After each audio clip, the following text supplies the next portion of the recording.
everyone. Welcome to the Stoa. Today we have Mauricio Loza joining us. Mauricio is a writer, designer, independent researcher, and the author of Hounds of Action, The Magical Origins of Public Relations and Modern Media. And it's a book about the origins of erotic magic and how it's used in modern media today. And I've discovered Mauricio's work through one of my many rabbit holes that I go on.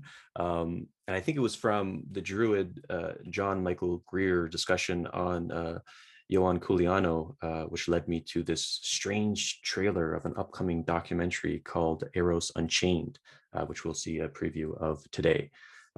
So how today is going to work, I'm going to tag in Mauricio in a moment. Feel free, everyone, to turn on their camera, let there be light and warmth in the Stoa as well. So I'll tag in Mauricio in a moment. He will introduce the book, documentary, and present and also share the documentary for about 40 minutes, and then we'll pivot for Q&A. So if you have questions anytime, put them in the chat. I'll call on you when we pivot to the Q&A portion. You can ask your question directly to Mauricio. If you don't want to be on YouTube, just indicate that, because this will be on YouTube. And we're here 60 to 75 minutes in total. So that being said, Mauricio, welcome to the Stoa. Well, thank you for inviting me. And thank you, everyone, for being here. All right, so I'll just make a brief introduction about myself and the book and the documentary, and then we can dive into the matter at hand. As Peter just said, I'm a writer, designer, and independent researcher. I was born and raised in Colombia, and I live in Bogota, the capital city. And just, you know, English is not my native language, so I hope you'll forgive any mistakes I make. Okay, so I was trained as a graphic designer, and I have worked in advertising and marketing for almost 2 decades now. So my background is there and not in philosophy or history. And early during my career, I became aware of kind of a hidden component to advertising that I couldn't quite explain, and which I defined as a magic spell because I didn't have any other way to define it. But I didn't have much to go on at the time. So I kept the idea in the back of my mind, and I kept looking for pieces to kind of solve the puzzle, so to speak. So I remember reading a book by Alejandro Jodorowsky, the Chilean filmmaker and psychomagician, in which he talked about advertising as a form of black magic. And so I thought, well, maybe I'm not that off the mark. Someone else is thinking about this for me, apart from me. But it wasn't until I found the work of Ioan P. Culianu, specifically his book Eros and Magic in the Renaissance, that I found a conceptual framework to really develop my thesis. So I published my book, The Hounds of Action, with Academica Press from Washington, D.C. last year in June. And later that year in September, I was contacted by Gabriel García, who is a Spanish artist, designer, and director, who was about to begin work on a documentary about the influence of magic on advertising.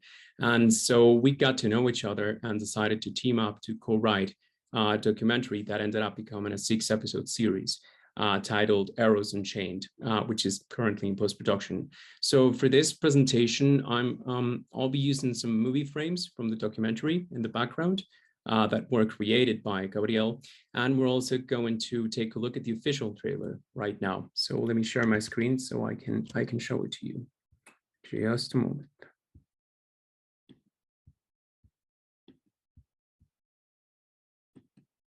Okay, can you guys see my screen? Perfect. Here it goes.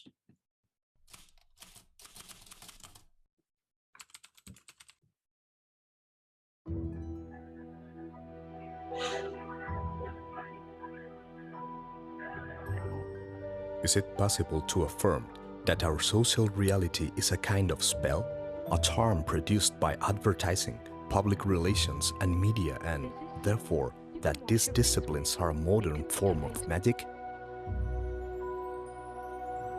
This question has been the subject of investigation since the late 19th century, when the first field anthropologists came into contact with other cultures and began to study their forms of magic. As early as 1902, the French sociologist Marcel Mauss called primitive magicians proto-publicists who work with the collective forces of society.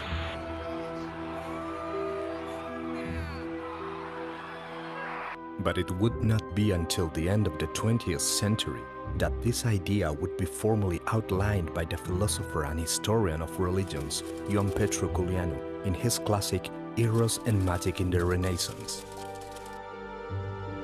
In this study, Culianu proposes the Renaissance magician as the prototype of the impersonal systems of mass media, indirect censorship, global manipulation, and the brain trusts that exercise their occult control over the Western masses. Unfortunately, Culianu was assassinated in 1991 at the University of Chicago under mysterious circumstances, leaving his thesis on the magical origin of advertising and media unfinished. Almost 30 years later, Colombian designer and writer Mauricio Loza would pick up this thread in his book The Hounds of Action, in which he develops and updates Culianu's thesis, delving into the internet age and describing the magical substrate of our current digital networks. After decades of the Academy's radar, Culto TV has taken up the torch of this story and decided to create a documentary titled Eros Unchained to unravel the influence of magic on advertising and the media. On a journey that goes from the philosophical roots of magic in ancient Greece and its rediscovery and development during the Renaissance with the work of Giordano Bruno, Eros Unchained goes on a historical journey that unites the basic principles of Western erotic magic with the animal magnetism of the 18th century, the medicine and psychology of the 19th century, and the advertising and consumer society of the 20th century, to conclude with the influence of magic in electronic and digital media, in cybernetics, and in the media warfare tactics of our century. If you have ever felt trapped in a surreal or unreal world, it is because you are. You are trapped in a creation, a spell carefully designed by advertisers, PR agents, technocrats and politicians. Join us to unveil the great trick of our contemporary Demiurges. Eros Unchained, the relationship between erotic magic and modern systems of mental manipulation.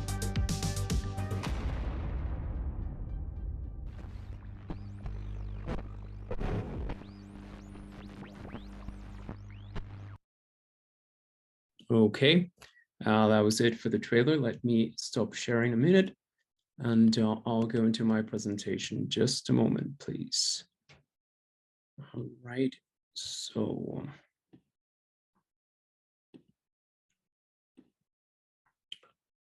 Okay, can everyone see my screen? All right, perfect. Well, I hope I have grabbed your attention. You can ask me questions about the documentary in the Q&A. Now, given the amount of information and the context needed for it to make sense, I decided to make a presentation with a rather narrative account to acquaint you with the basics and the applications of Renaissance erotic magic. So you can see how it has morphed into the manipulations of advertising, of PR, and the whole entertainment industry. So, take it to the office. Okay. I'll begin by addressing the main challenge when talking about the influence of magic on advertising and on modern media. And it's that most of us think that we have overcome a lot of the ways of thinking that characterized our ancestors some 4 or 5 centuries ago. But in truth, we live in a world in which many ideas are still reminiscent of magic and religion. And this happens in science, it happens in cybernetics, it happens in ecology, and most importantly, as we will see during this presentation, it happens in psychology. So in my concept, what's happened is that these pre-modern ideas were never really banished by the Enlightenment and the scientific revolution. And for example, in the case of Christianity, scientific progress became kind of a continuation of the Christian goal of salvation, sort of salvation in history, as is evident in recent technological trends such as transhumanism that could be defined as a form of Gnosticism, or to be more precise, a techno-Gnosticism.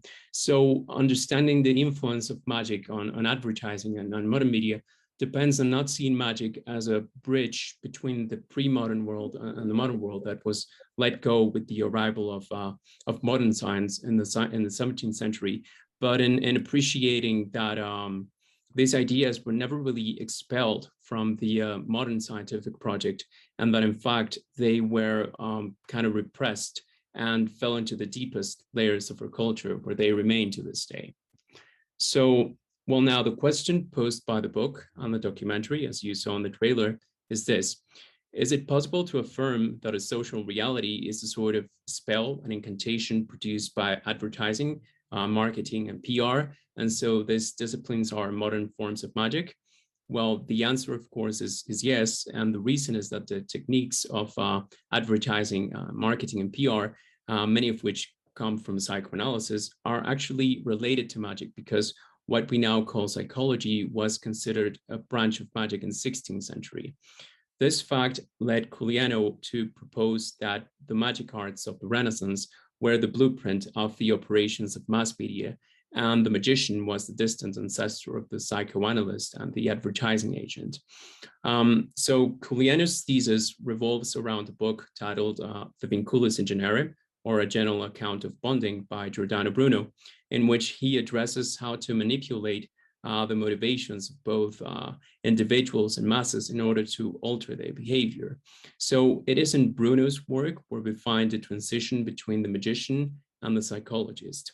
Now, it is important to note that the type of magic that is at the root of psychology and advertising is what is called Renaissance erotic magic, which should not be confused with sex magic or without a K. Erotic magic is not necessarily ritualistic and makes use of desire, not just sexual and orgasmic energy, as a means to attain a certain purpose. All right, so to understand the influence of erotic magic in modern media and advertising, we need to unravel the way in which the magic practices turned into kind of a proto-psychology. To do this, I used the myth of Actaeon, which serves as the germ cell of the book, so to speak. So the story is this. Actaeon was a hunter who was wandering through the forest with his dogs, and he happened to stumble upon Diana's sacred grotto, where she was bathing naked with her nymphs. So what happened was that in her rage of having been seen naked, Diana turned Actaeon into a deer, and when his hounds saw him standing at the mouth of the cave, they began to chase him until they got to him and killed him. So the main motive of the myth is one of transformation from being the hunter to being hunted. In Giordano Bruno's interpretation, the hounds of Actaeon are his will and his intellect, and being devoured by them symbolizes the hunter's desire to capture the divine beauty of the goddess, to capture her wisdom, so to speak, and thus being consumed and transformed by it. So it is Actaeon's desire for Diana which sets the myth into motion. So we can say that this is a tale that describes the passage of one existential condition to another that is triggered by an erotic scenario. This myth is also important for a presentation because it shows the relationship between hunting and eroticism, whose language was codified in poetic expressions such as a lover laid siege to his lady, or he overcame her defenses, or she surrendered to his will, that were common in poetical traditions like courtly love. So this closeness between hunting and eroticism determines a basic trait of erotic magic, namely that in the work of Bruno, the magician becomes a venator, which is Latin for hunter. And this venator in turn becomes an animarum venator, or a hunter of souls. On the other pole, the hunted is known as venatus, which is the origin of the Spanish word venado, which actually means deer. So when we say deer in Spanish, we're saying hunted. Here, it is also important to note that the act of looking is the very trigger of the myth.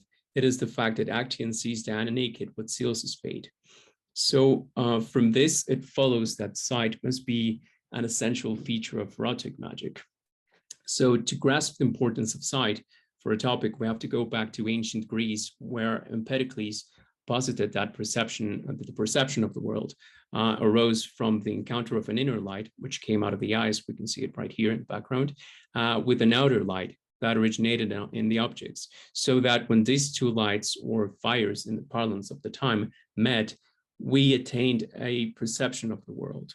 So perception was not a passive thing, something that happened to us, but something we actively participated in through the inner fire. Now, a century later, Aristotle devised an apparatus to explain how humans could process the images that the eye brought in from the outside world, at the center of which was an organ called the proton organon, or prime organ, which was located in the heart and interpreted these images.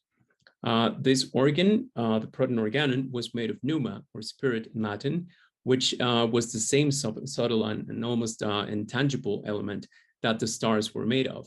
And here it is important to note that at the time, the cosmos was divided into two parts: the sublunar world, which was below the sphere of the moon, and was composed of the four classical elements, and the supralunar world that was made of the fifth element, or the quintessence, which was what the stars were made of, and the human spirit was made of too. So there was a continuity between the human spirit and the divine that allowed for the operations of magic. In this sense, everything was connected. So going back to the proton organon, its function was capturing the sensations of the five senses and translating them into phantasms, or mental images that could be understood by the soul. It is important to note that these phantasms didn't have anything to do with ghosts or specters, they're simply mental images. So the proton organon, along with the pneuma and the phantasms, made up a pneumatic apparatus that was in charge of perception. So one way to characterize the pneuma is as a mirror in which the phantasms are reflected and made available to the soul. We can picture it also as a pond in which we can contemplate as Narcissus, or own mental images. So this configures what I call a pneumatic circle, whose poles cycle perpetually from the subject to his or her phantasms. You can see it here, cycling from the subject to the phantasms and back again. This pneumatic circle is a closed loop that can be characterized as autistic or narcissistic, and it is the main mechanism of erotic magic, which is why the prototypical pneumatic circle emerges when the subject falls in love or begins to feed on the image of his or her beloved. Is when we obsess over someone, we can't help thinking about them. So if a venator or a hunter wants to manipulate someone, he must penetrate his or her pneumatic circle and implant a phantasm that is congruent with the subject's interests, turning the pneumatic circle into a hunting circle. So what we see here is that here's the pneumatic circle of the venatus, or the victim, the hunted, and the hunter magician, the venator, who is introducing bonds, we will talk about this in a while, into the pneumatic circle, turning it into a hunting circle. Bruno calls this process vincere, which means to tie up with a bond or chain, or vincula in Latin. Now, these bonds were characterized as sometimes as arrows with pneumatic tips. We can see this here, that fly from the lover towards the beloved, or in the case of erotic magic, from the bow of the venator to his or her victims. So in the De Vinculis in Genere, the book by Bruno, he elaborates a proto-psychology derived from the erotic possibilities between individuals. The goal of the Brunian magician is to gain control of the pneumatic apparatus of his victim, and to this end, he needs to understand what is it that they like or dislike, what are they interested in, what turns them on. This kind of information is really valuable for a venator. So from this, it follows that Eros is the source where he should look to bind his victims. So when carefully selecting this or that desire, be it physical, psychological, sexual, what have you, the venator or magician can manipulate a given individual. However, it is important to note that there is no single erotic bond that, when applied in the same way, works equally and with the same effectiveness for everyone. Each individual must be manipulated according to their individual condition.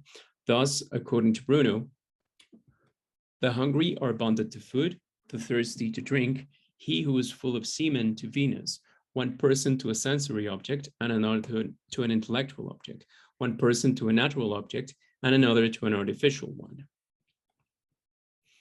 Now, if there is no single bond that works for everyone, as I just said, a question arises, which is, how can a magician bind a multitude of people? Well, for Bruno, Eros kind of forms a great web of bonds, which is a force of attraction that binds like with like. So the fact that there is only one primordial bond is actually a huge opportunity, which is why Eros is considered the bond of bonds, or vinculum vincularum. Now, this circumstance allows the hunter of souls to identify and understand which bonds bind which people and which can bind the masses. Thus, says Bruno, the one who is found to be happy and skillful in more ways and at more levels will bind more things, will rule in more ways, and will win out over more people of their own species. What this means is that the hunter with the most general attributes will be able to cast bonds that appeal to a greater number of individuals. The prime example here would be a politician, which is why Bruno asserted that, just a second, that indeed it is easier to bind many rather than only one. As we will see in a while, this is a phrase that will reappear in the 20th century in the context of consumerist society. So now that we know that an act of pneumatic hunting takes place when a venator manages to penetrate into the pneumatic circle of his victim and place a phantasm there, well, we should observe how this happens. And to do this, to penetrate the pneumatic circle, the bond must go through the gates of the senses, which according to Bruno are three: vision, hearing, and mind or imagination. If it happens that someone passes through all three of these gates, he binds most powerfully and ties down most tightly. This means that in order to bind an individual or a mass, the Brunian hunter-magician must learn to manipulate images. He must learn to manipulate gestures, behaviors that penetrate the pneumatic apparatus of his prey and seize it, depriving them of their will. So the hunter of souls is someone capable of foreseeing the general movements in the desire of his victims, and at the same time perceiving their subtle changes in both individuals and masses. And this is a really hard task to achieve. It's really complicated to control all these variables at the same time. So to manage this, Bruno issued a warning. It is essential to take care not to change from manipulator to the tool of phantasms. That is, not to change from being the hunter to being hunted, or else, things may go the way of the sorcerer's apprentice. They may get out of control. Now, this means that a perfect animarum venator, a true hunter of souls, must learn to remain invulnerable to the desires he produces and imposes on his victims.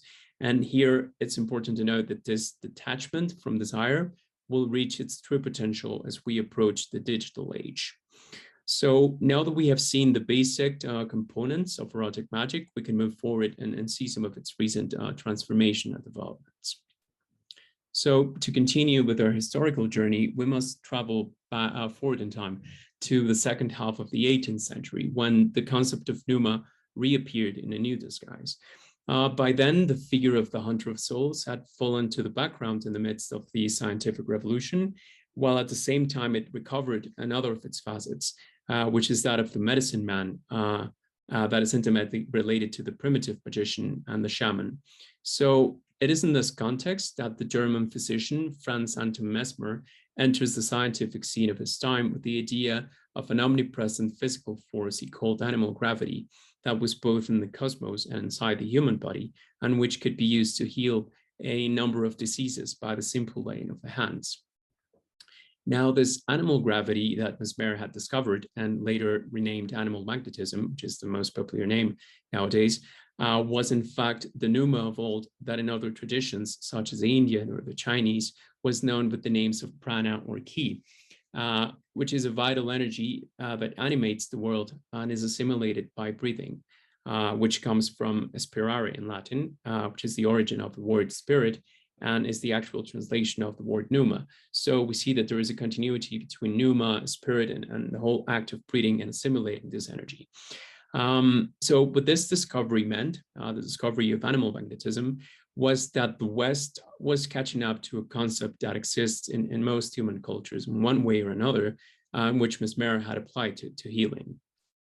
All right, so now the transformation of the pneuma into animal magnetism came with some striking effects.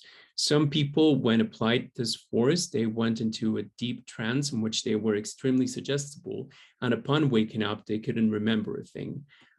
They were called magnetic somnambules, and basically they were people who were able to suspend the normal workings of their pneumatic apparatus and go into automatic pilot, so to speak. So this form of somnambulism entailed an intense state of rapport with the magnetist, which can be described in erotic terms. And because of this, actually, many female somnambules developed an intense erotic fixation with their magnetists and wouldn't allow anyone else to magnetize them. They were quite literally mesmerized. So what was going on was this. Instead of a subject, we now have a somnambule and his or her phantasms. We have a somnambule here in the phantasms. And now the venator has turned into a magnetist that introduces a current into the pneumatic circle, producing a state of rapport. In this state of deep trance, some magnetists were able to implant certain ideas that were conducive to healing and even managed to move the bodies of their somnambules just by willing it. So as incredible as it may seem now, and there are many instances of this in the literature of the time, what was going on was that the pneuma of the magnetist and the somnambule was being synchronized into a single pneumatic current that allowed the magnetist to take over for a while. So in a sense, these two people, the magnetist and the somnambule, they became a single energetic pattern, right? Which is this kind of union is it's really erotic because it's what everyone is looking in sex, really to unite with the other person. So now that this pneumatic configuration I just showed you is essential because it is the seed of the transition from magic to psychology. Now, remember I said that the somnambules were not able to remember what they experienced during their state of trance. Well, this type of magnetic trance actually led to the discovery of the hypnotic state in the early 19th century and the development of both hypnotism and spiritism.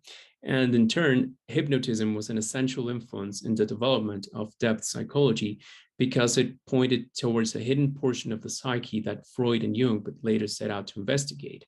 So to appreciate the relation of this erotic configuration to psychology, I must first touch upon a feature of Freudian psychoanalysis.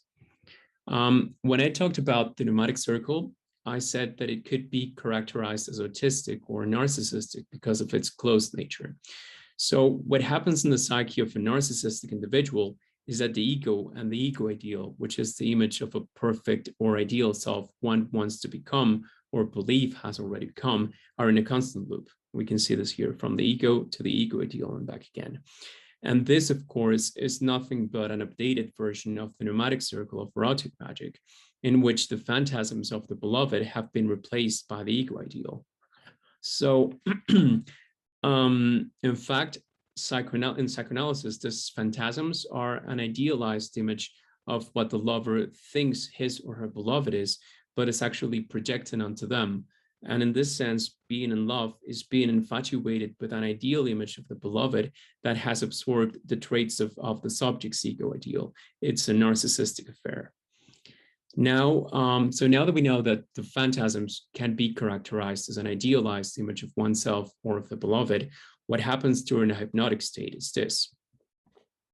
The hypnotized right here has idealized the hypnotist and interjected him into his psyche, putting him in the place where the phantasm used to be, which is why the hypnotist can now introduce suggestions into the subject's pneumatic circle to alter his behavior. Now, what is interesting is that, according to Freud, the same mechanism is behind mass manipulation, meaning that this is exactly what happens when a political leader manages to arouse the imagination of a multitude. So, for example, we see here the mass, right? The image of the leader right here has taken up the place of the ego ideal of the mass, right? And he has produced a mass narcissistic infatuation in this way. Now, this configuration allowed Freud to postulate hypnosis right here as a kind of intermediate libidinal state between being in love, as in the pneumatic circle, we see it right here, and being in a mass, right? Which entails being in love, so to speak, with the leader. So there we see that there is a continuity between this libidinal stage, the stages that goes from the individual to the collective. So what we have here is that the main mechanism of erotic magic, the pneumatic circle, is being reproduced in animal magnetism, in hypnosis, in narcissism, and in mass manipulation. And all these manifestations work under the same framework that was refined during the Renaissance. So now that we have unraveled the magical mechanisms through which a mass can be manipulated, it is important to note that the 20th century saw the birth of a new type of crowd. This is a crowd whose desires and expectations are constantly being managed and manipulated by a new kind of hunter who acts hidden behind new mechanisms and institutions. These masses, which we may call consumerists, are the product of the encounter of democracy with market economy. Now, behind these new hunters of souls lies a single principle, which is that of desire, which is why erotic magic is ideally suited to work in the consumerist environment. The easiest way to see the transition from erotic to consumerist magic is perhaps in the development of display windows in the early 20th century. So in the words of John Wanamaker, one of the pioneers of department stores in the US, store windows acted as eyes to meet eyes, which is a configuration that establishes a clear pneumatic current between a commodity and a consumer. So when you're watching a commodity in display window, it's like the commodity is looking back to you, is beckoning to you, right? And this evokes the Empedoclean dialectic between the inner and the outer fire. So it is in the phantasms of Renaissance magic where we find a renewed mechanism for the function of advertising. As many of you probably know, the direct link between psychology and advertising is a man called Edward Bernays, who happened to be the nephew of Sigmund Freud. Bernays not only came up with the idea of a new discipline called public relations, but he also applied his uncle's theories to the manipulation of desire. Now, there is no direct link between him and erotic magic, but he unconsciously applied a lot of ideas set forth by Bruno. For example, he instinctively understood that there is no single bond that would bind everyone. So he chose to attack from multiple fronts at the same time, kind of recapitulating Bruno's advice that different individuals are bonded by different objects. So what Bernays did was to create atmospheres of desire that were difficult to avoid. So, for example, if he was hired by a company that wanted to introduce a new line of pianos, he wouldn't simply advertise the pianos, but create a web of bonds that was conducive to people buying pianos. So, for example, he would organize an exhibition of period music rooms. He would persuade a famous architect to add a music room to their designs, or he would get a famous pianist to endorse an event. So in the end, people interested in music would get the sense that buying a new piano was inevitable, but it was kind of in the air, so to speak. So in pneumatic terms, what Bernays did was this. He regimented the bonds into several groups. We can see this here in the different arrows, generating an atmosphere of desire and implanted several phantasms coming from different directions. Now, there is a huge advantage to this approach. Since the influence is indirect, the resistance to one idea is considerably reduced. And this happens because people can easily recognize when they are being manipulated by a direct and isolated stimulus. But to fully grasp a whole atmosphere is considerably difficult. It is like start seeing the forest instead of the trees. So using regimented bonds, Bernays was capable of manipulating specific groups of people we now call target audiences. Bernays also realized, as Bruno had 400 years before, that it is sometimes possible to change the attitudes of millions, but impossible to change the attitude of one man, which is why it was important for him to strategically cast as many bonds as possible to weave an inescapable web of desire so that nobody could escape. Now, this is where things get truly interesting for at times. The possibility of creating whole atmospheres of desire by way of magical bonds marks the appearance of a new feature of market economies, which is the ability to create slices of reality or pseudo-realities. This ability, which I call Demiurgy, has become widespread in the last century via advertising and marketing, and has given way to several Demiurgic bubbles, which can be defined as massive magic spells. Perhaps the most famous of these bubbles, which has been in a slow burst for decades now, is the so-called American dream, which is a pseudo-reality of perpetual abundance based on an ever-increasing desire for commodities and services. But it is important to note that these Demiurgic bubbles have been used not only for commercial purposes, they have also been deployed in psychological warfare all throughout the 20th century and 21st as well. One of the best examples might be the CIA-financed overthrow of the Urban's government in Guatemala back in the 1950s, in which Bernays actually participated managing the public opinion in the United States. So we see that these magical techniques are being used in the political arena as well. And the fact that politics has kind of practically become a branch of advertising nowadays shows the effectiveness of magic for mass manipulation and the manufacture of public consent. Now, there is a moment in the development of advanced capitalism in which, according to Guy Debord, the French philosopher and activist, capital is accumulated to the point that it becomes images. It sort of sublimates into a bubble that engulfs social reality in its totality, by which I mean it engulfs every conceivable social and economic interaction. This moment marks the point when the phantasms of erotic magic are able to take over the logic of capitalism and penetrate into the deepest and most intimate layers of human life.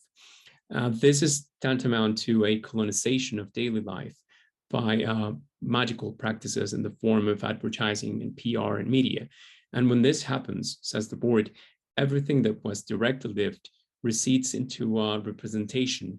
Is a phantasmagoria in which fragmented views of reality regroup themselves as a separate pseudo-world that can only be looked at. So this state of passive detachment of contemplation brought by advanced capitalism was the main psychological implication of what the board called a spectacle, and remains the main consequence of the application of erotic magic to consumer society to this day. Since the 1960s, when the board was writing, this state of affairs has only advanced and penetrated into each generation of media. What's happened recently is that the Pneuma of old found a new home in the digital realm, partly due to its shared intangibility with information. So if this is true, we should be able to identify the characteristic movements of Pneuma in the movements of digital networks. It should be possible to discern the Pneumatic Circle and its operations. And for this, I'm going to use one of the most widespread forms of digital expression today, which is the selfie. So in pneumatic terms, a selfie is a closed pneumatic circle that revolves around the subject and his or her phantasms, and in this case, his or her own image. So you see from the subject to his own image and back again, that is a selfie. This configuration is, of course, narcissistic and is the origin of the self-absorbed character we see in most social networks today. In fact, a social network can be understood as a gigantic water mirror, where millions of people look at phantasmata especially designed for them. It's an immense pneumatic circle that produces innumerable demiurgic bubbles. We see it right here. Within the bigger circle of the social network, we see the demiurgic bubbles, or the pneumatic circles of the users, right? And what is important here is that social networks are able to produce personalized phantasms that will bind a mass, not as a mass, but as actual individuals. And this was something that was impossible until now. I mean, as an advertiser a couple of decades ago, you had to sort of shoot with a blunderbuss and hope to appeal to the common people. And now that you can appeal to individual tastes, this is an incredibly dangerous thing.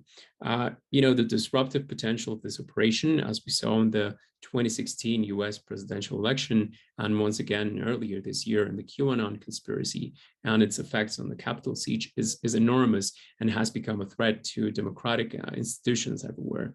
So the problem here, I think, is that the democratization of technology, with all the good things it has brought, has also meant the democratization of pneumatic manipulation. So now the phantasms of old have become selfies, they have become videos, they have become digital marketing campaigns. They go viral in the form of hashtags. And like the hounds of Actaeon, they have stopped being our instruments. They have turned into, they have turned on us, and they are devouring us. And only now we're not learning anything from it. We're not getting anything from it. So everyone's life has become kind of a personal commercial filled with digital editing effects, and advertising has become ubiquitous and invisible. And the result is that it intertwines and contaminates everyday life. So our current situation is that the old hunters of souls have become software. They have become bots whose function is to explore and analyze enormous amounts of information to extract relevant patterns for consumption trends and online behavior and investments, what have you. And with this development, our manipulative impulses are being subtilized to the point of dissolving into algorithms to becoming software. And this, I think, is incredible in itself, because we have managed to turn something subjective and ethereal as a phantasm into something objective and manipulable as information. But most importantly, and where I was going, is that these digital hunters, they can't feel affected by the desire they produce in their prey. And so they are above Bruno's warning that we addressed earlier. In just a moment.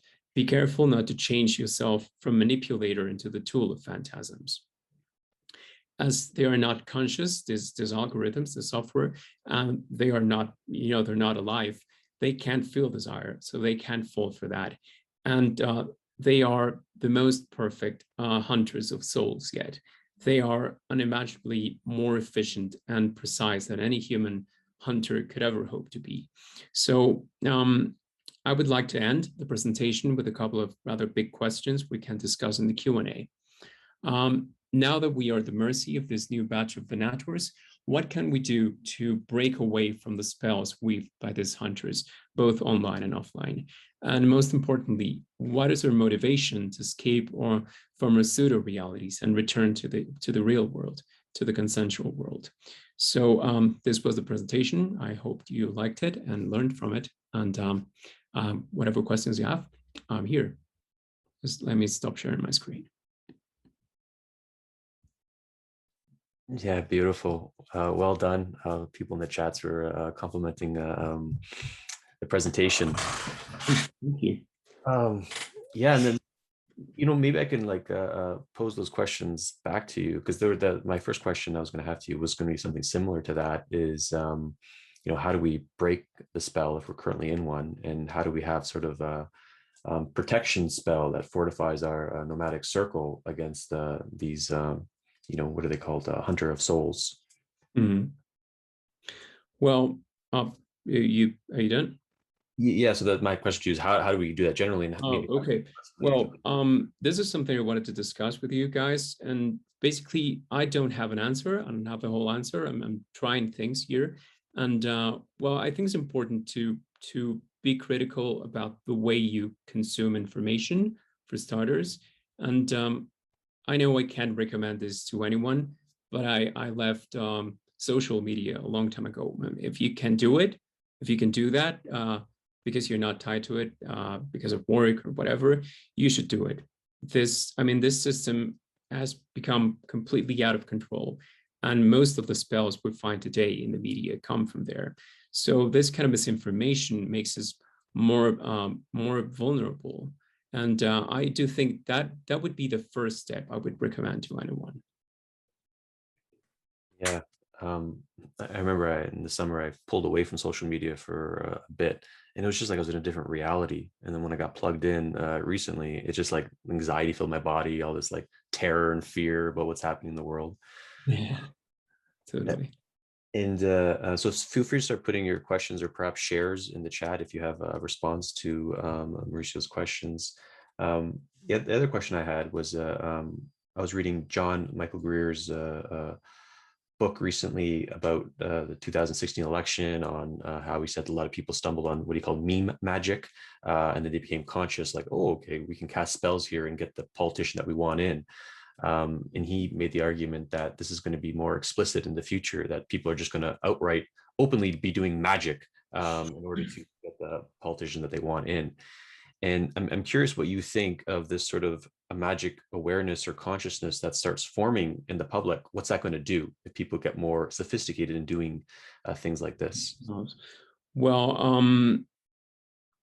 I don't know, maybe it has already generalized, it's already democratized. So everyone is manipulating everyone nowadays. That is dangerous enough. But I don't think that the fact that people know that they are doing it, they are, casting spells, will change much.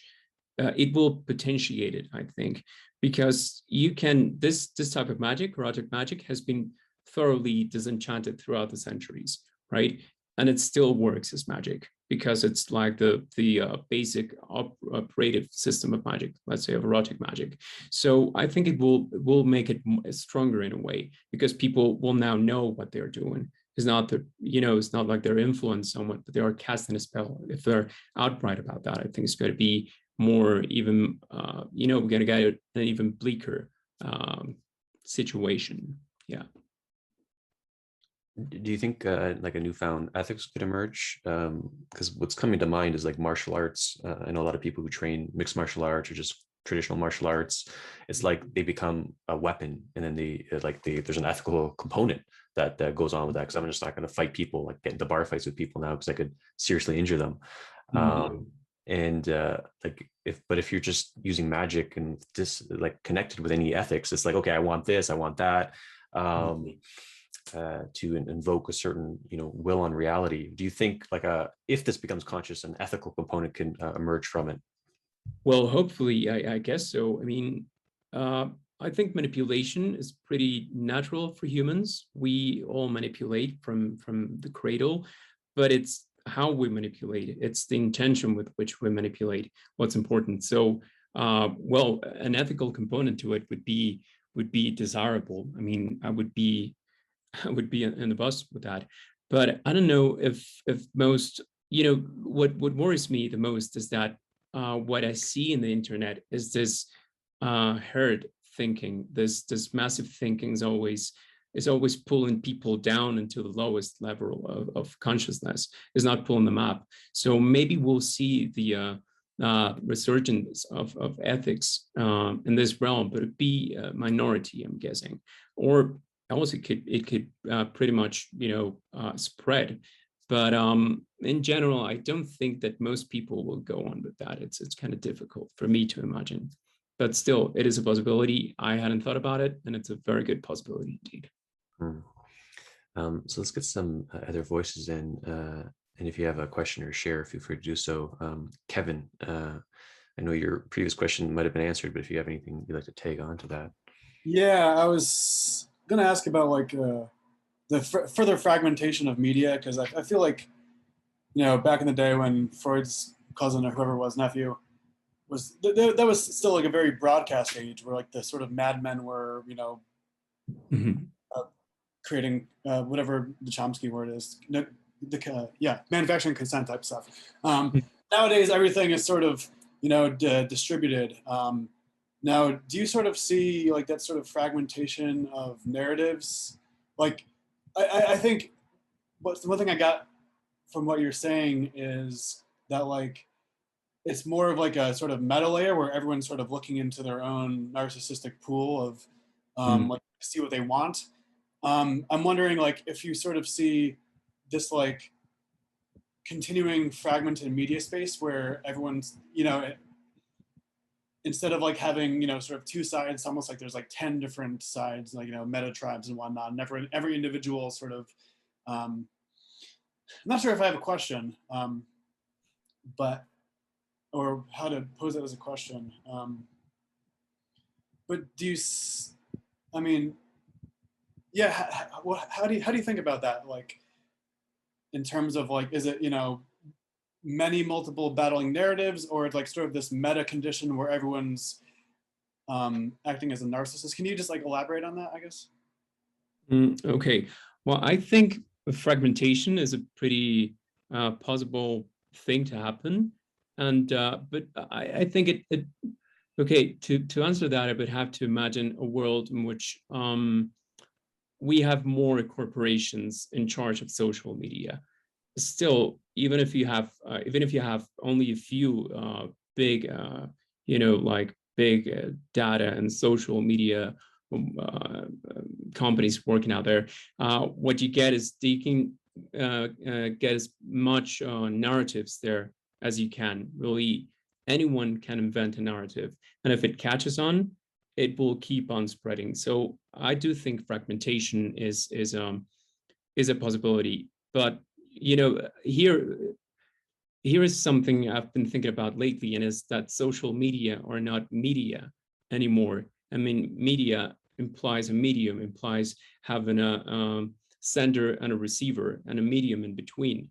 And what we have now is no media. I mean, when you transmit and when you receive at the same time, you have become the medium. So we are in a completely new environment for which we don't have words. So fragmentation in this type of scenario is really, really possible. And I believe, I believe it is the way it's going to happen. It is the way it's going to go. Yeah.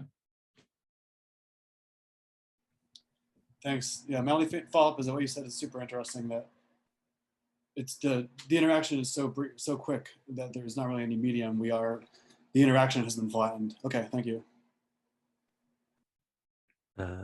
Amy, you had a question or share. Yes, hi. This was so amazing. It's so interesting because when I was in grad school, I went to grad school, I got my MFA in art criticism, but the whole subtext of the program I was in were these texts, Culianu and Bruno, and this idea of the pneuma. And I can tell you from having studied this material for 2 years that your interpretation of it is completely accurate and really, really amazing. Like I haven't had this I haven't been talking about these things for a few years, so it's really amazing to hear them. And I think so. This is part of my whole thinking process. I also have worked in fashion magazines and for fashion photographers, so I understand the whole like generation of this kind of like material. And I think I have thought also about like the time we're in now, how it's like omni pneuma, and what would be the next step in the game. And I have been wondering whether or not these kind of new trends of homesteading, which is a material kind of thing to go and do to get away from the world, or cottagecore, which is more of an aesthetic kind of interpretation of what it might be like to get away from this kind of stuff. Do you think those are trying to push against this idea of like omni manipulation, omni pneuma? Well, I hadn't heard about omni pneuma, but what I can tell you is that I do think this pneumatic manipulation will cover more and more of our interactions as we advance, technologically, because things right now have accelerated into this business model called surveillance capitalism that feeds on images, right? It feeds on our emotional energy. It turns us into images. And well, as if we have this type of capitalism going, it will advance and advance and advance. Will become ever more stronger. So yes, in a sense, yeah. But do you think that there's anything that's going to be like a certain subset of people that kind of know all the tricks and are going to kind of start to want to go beyond this? I'd never thought about that. Well, actually, I was thinking yesterday, by doing this presentation, I may be giving them the whole thing, how it works. So maybe yes, but I wouldn't know. Where I'm standing right now, I wouldn't know what the next step is. Let's say that I've been so focused on this project that I don't know how it could go, but I think it could move into omni manipulation. I mean, we are pretty close to that through surveillance. So yeah, to answer your question, yes, I think so. Awesome, thank you, Amy. Simon or Simone, you had a question? Yeah, hi, thank you. Amazing presentation, thank you. So my question was around whether there are optimal states to help them or to sort of really embed the manipulation. So are there things that, ways that to kind of manipulate the physical environment or the psychological state to help, yeah, really make the impregnation, I guess, of the images and the bonds more effective? And do you think the hunters are aware of this, and have you seen evidence of what that might be? And then secondly, a really yes, well, I do think that they are aware to one extent, but not in the terms I just formulated the whole thing. So, you know, in advertising, you are taught to, in advertising and graphic design, you're taught to produce the most attractive images possible to manipulate. And that is creating a magical bond. So if you ask me from a magical perspective, I don't think most advertisers or PR managers or any of those new professions, any of those new magicians are, you know, up to date about what they're doing. But if they were, they could be even more damaging than they are right now. So yeah, I hope that answers your questions, Moon. Any follow-up share question?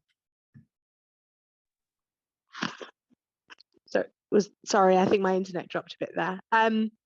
Yeah, no, it was more about I guess politicians as well, and the general state of being. So I'm just thinking of things like financial insecurity and you know, other things that we're doing to our physical environment and our social environment that might make our psyche more susceptible to this process. What do you mean by that? So like, for example, I don't know, in the US, I'm sure it's the same, but in the UK, there is a massive epidemic of mental health issues amongst young people, and particularly young girls. And I'm imagining that in that state of heightened anxiety and mental instability, this process of Eros magic becomes more effective potentially.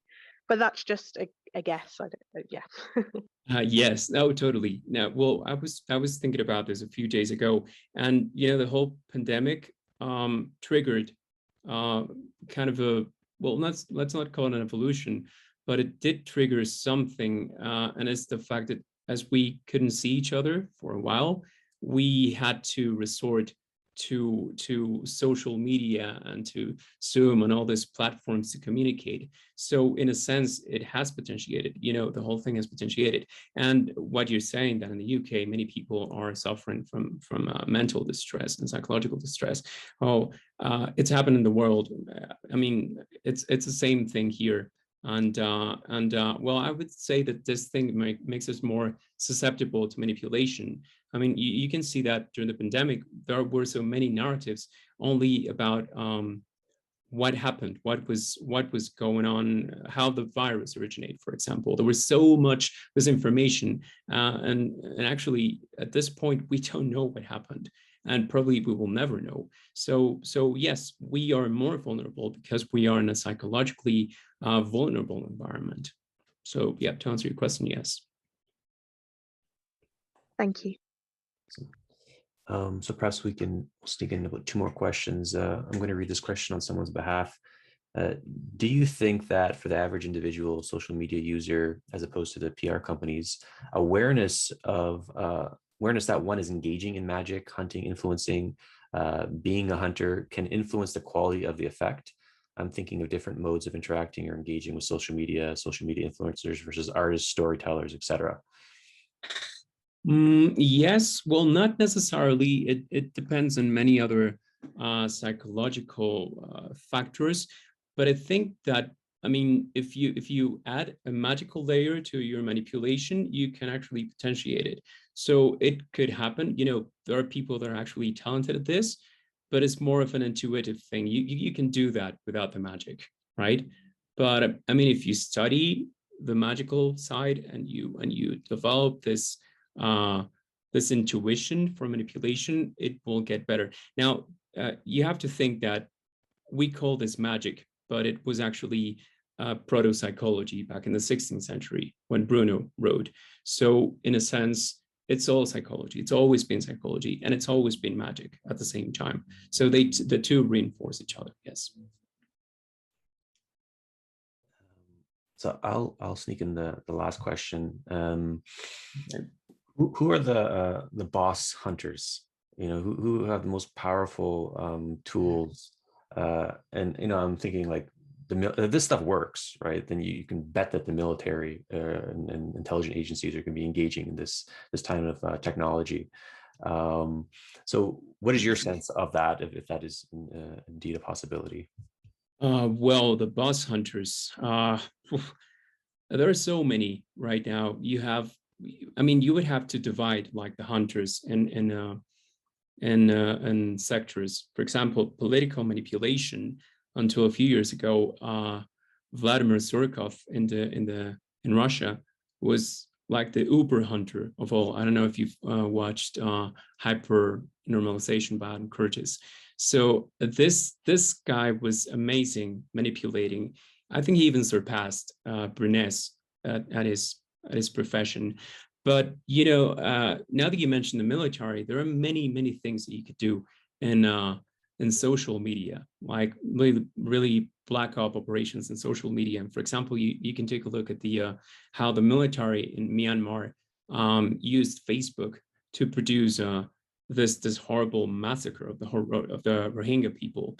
So there are many. I mean, if you get each sector, you will get like the alpha hunter there. There are many people doing incredible things using those techniques without knowing it, without knowing that it's magic. So yeah. Yeah, shout out to Curtis, as Amy said. That documentary, Hyper Normalization, I think that's what it was called. It was really good, and the century itself was really good too. So yeah, let's land here. Any Mauricio, any kind of closing thoughts or anything that you'd like to leave us with, perhaps where we can find your work and where the documentary is going to be released? Okay, so about my work, you can find it in Amazon, The Hounds of Acton. You can type there. And well, the documentary, as I was telling you before we began the session, we are in post-production stage. We are looking for a producer to work with us to help us, position it in a platform or a channel. But we are pretty much done. So I think by the end of this year, you may have news of where it's going to be broadcast. So yeah, that's pretty much, yeah. And whenever it's ready, I would love to have a screening at the STOA. Sure. Would love to. Yeah. About what it's hinting at and gesturing towards. So I'll make some closing announcements in a moment, but Mauricio, thank you so much for coming to STOA. That was an awesome presentation and session.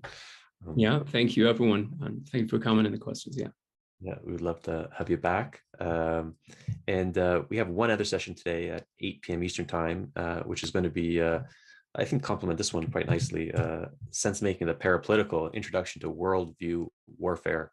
These two strange anonymous characters are going to come and do a presentation on how our worldviews are weaponized. So check out that if you're interested, and feel free to check out many sessions upcoming on thestoa.ca. So that being said, Mauricio, everyone, thank you so much for coming to the STOA today. Right.